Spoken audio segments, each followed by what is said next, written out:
जीवन सारा बीता जाए श्याम नाय रे।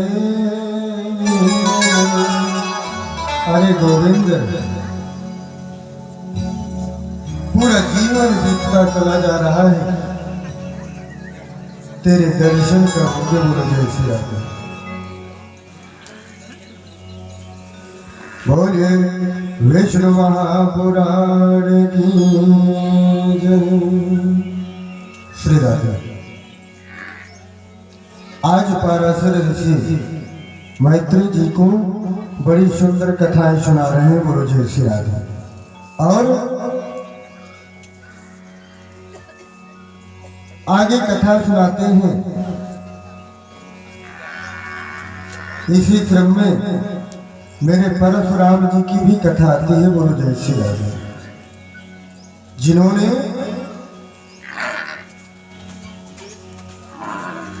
इक्कीस बार जो है वंश के जो क्षत्रिय थे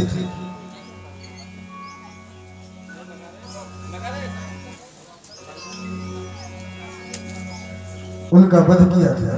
बोलो जय श्री राधे। क्या होता है,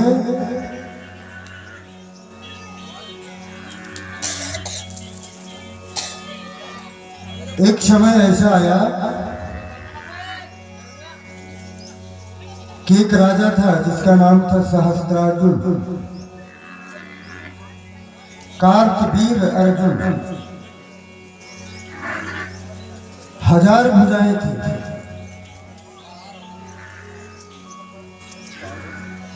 दत्तात्रेय जी महाराज जी का शिष्य था। दत्तात्रेय जी महाराज का 24 अवतारों में नाम आता है। दत्तात्रेय महाराज का शिष्य था, उनसे गुरु दीक्षा ली। बहुत बड़ा तपस्वी भी था सहस्त्रार्जुन। कई अपनी तपस्या के बल पे कई पुण्य लोक उसने अर्जित किए थे, लेकिन अभिमान व्यक्ति के पतन का कारण हो जाता है गुरु जय श्री राधे। क्योंकि भगवान अगर किसी चीज का भक्षण करते हैं तो सिर्फ अभिमान है। व्यक्ति के जीवन में कभी भी अभिमान नहीं होना चाहिए, बल्कि स्वाभिमान होना चाहिए गुरु जय श्री राधे। अभिमान ले डूबता है और स्वाभिमान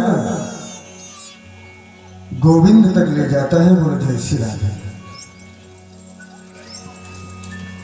आज सहस्त्रार्जुन को अपने जिसके पास जो तपोबल था, जो पुण्य लोक थे, उसका अभिमान है, और विशेष करके अपने भुजाओं का, अपने बल का अभिमान, अपने गुरु का अभिमान। ब्राह्मणों पर अत्याचार करना प्रारंभ कर दिया। जो परशुराम जी के पिताश्री थे जमदग्नि महाराज, उनके पास कामधेनु गाय थी। ऐसी गाय कि कल्प वृक्ष के समान, जो आप कहेंगे आपके सामने तुरंत हाजिर। हाँ, एक बार क्या हुआ कि सहस्त्रार्जुन अपने कुछ सैनिकों के साथ वहां से गुजरता है तो जमदग्नि आश्रम पर रुकता है। मेरे जमदग्नि महाराज सुंदर उसका स्वागत करते हैं, और जैसे ही स्वागत होता है तंत्र प्रभावित होता है। बोले एक ऋषि के यहाँ इतना सुंदर व्यंजन, इतना सुंदर व्यवस्था। जमदग्नि महाराज बताते हैं कि मेरे पास कामधेनु गाय है, उसी के द्वारा मैंने आपका इतना सुंदर स्वागत किया। बोलो जय श्री राधे।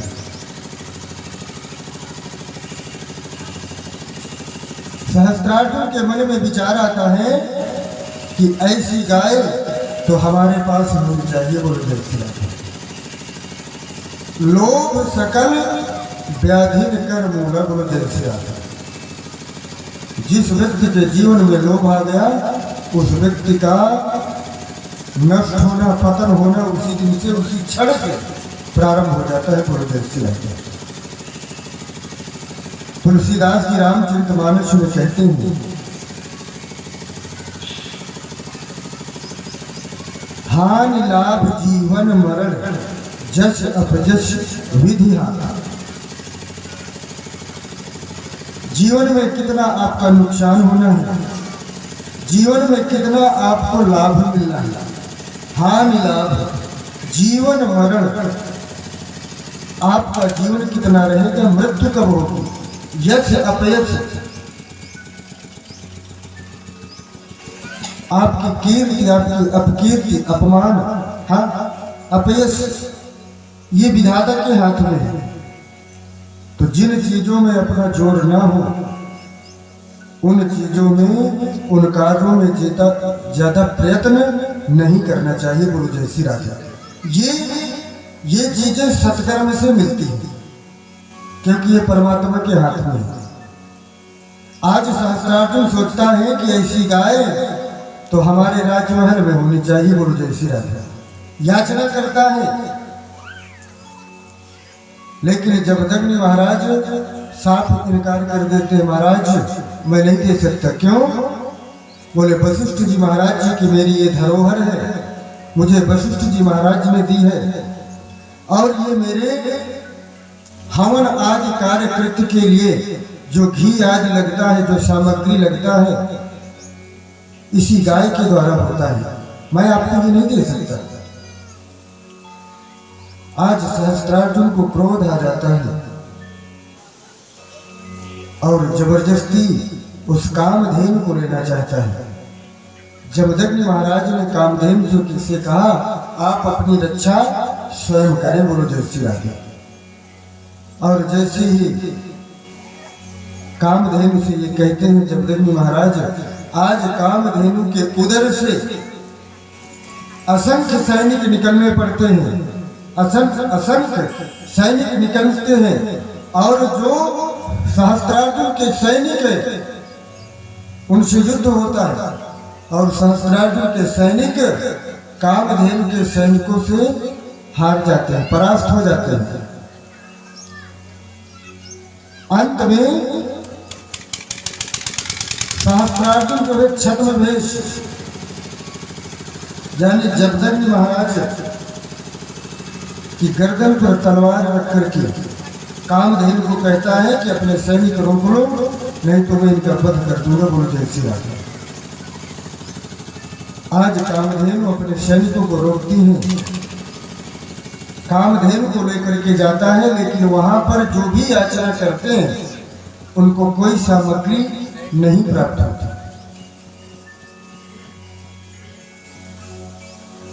आज परशुराम की माता रेणुका अपने पुत्र का स्मरण करती हैं, और परशुराम जी आते हैं और उस कामधेनु गाय को वापस लेकर के आ जाते हैं। समय बीतता गया, एक दिन फिर से सहस्त्रार्जुन के जो 4 पुत्र थे पुनः उस स्थान पर आते हैं, और जमदग्नि महाराज का वध कर देते हैं। बोलो जय श्री राधे। अनाकरण परशुराम को क्रोध आता है, और उन्होंने सहस्त्रार्जुन सहित उनकी पूरी सेना सहित सबका संहार कर देते हैं। बोलो जय श्री राधे। और यहाँ तक क्योंकि उनकी माता श्री रेणुका ने जब परशुराम जी को पुकारा था तो 21 बार राम राम कह करके पुकारा था, राम तुम कहाँ हो।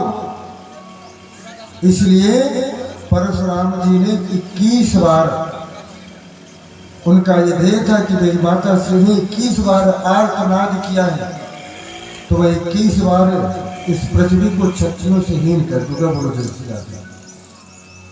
है वंश के क्षत्रिय थे।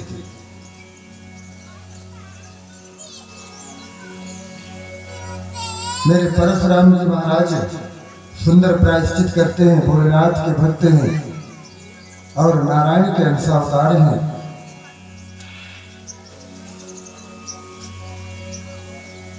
आज प्रायश्चित के लिए परशुराम जी संपूर्ण पृथ्वी को जो है वशिष्ठ जी महाराज जी को दान कर देते हैं, और स्वयं महेंद्र पर्वत चले जाते हैं तपस्या के लिए, बोलो जय श्री राम। और भगवान की सुंदर भक्ति करते हैं, उनकी तपस्या करते हैं। बोले परशुराम महाराज की जय, विष्णु महापुराण की जय।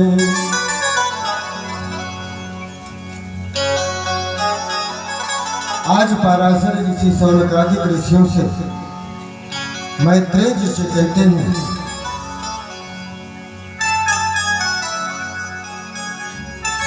कि नारायण की कथाएं अनेक हैं, हरि अनंत, हरि कथा अनंता, लेकिन कथा वही महत्वपूर्ण होती है जो कथा हम अपने जीवन पर उतारें। जिस कथा से हमें अपने जीवन के लिए शिक्षा मिले, वो कथा ज्यादा महत्वपूर्ण होती है, बोलो जय श्री राम।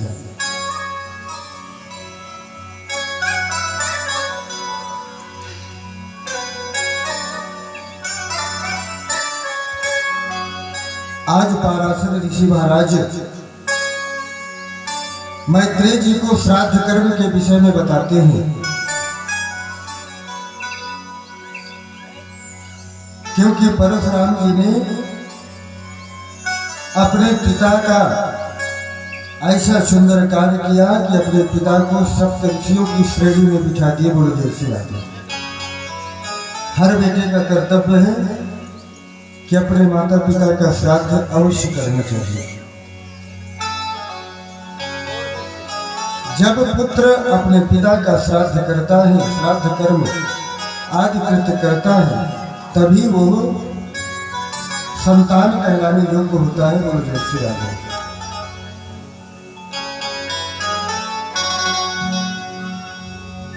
अगर जीवन में जो व्यक्ति कभी अपने पिता का श्राद्ध न किया हो तो संतान के योग्य है ही नहीं, बोलो जय श्री राम।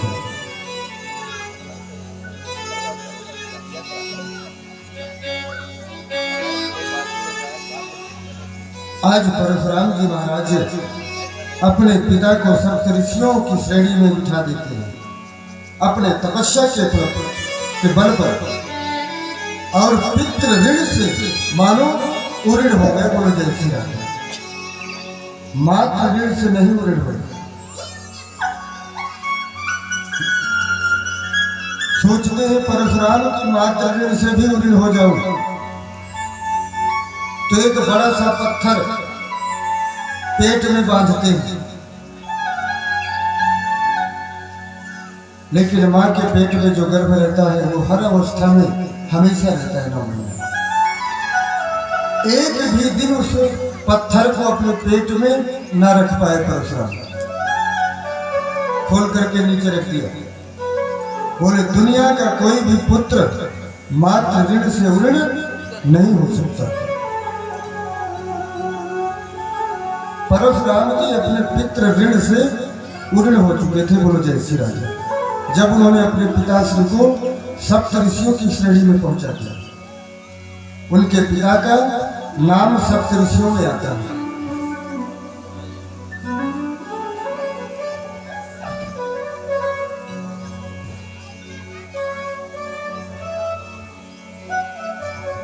आइए एक सुंदर भजन करते हैं और अपनी मन वाणी दोनों को पवित्र करते हैं, बोलो जय श्री राम।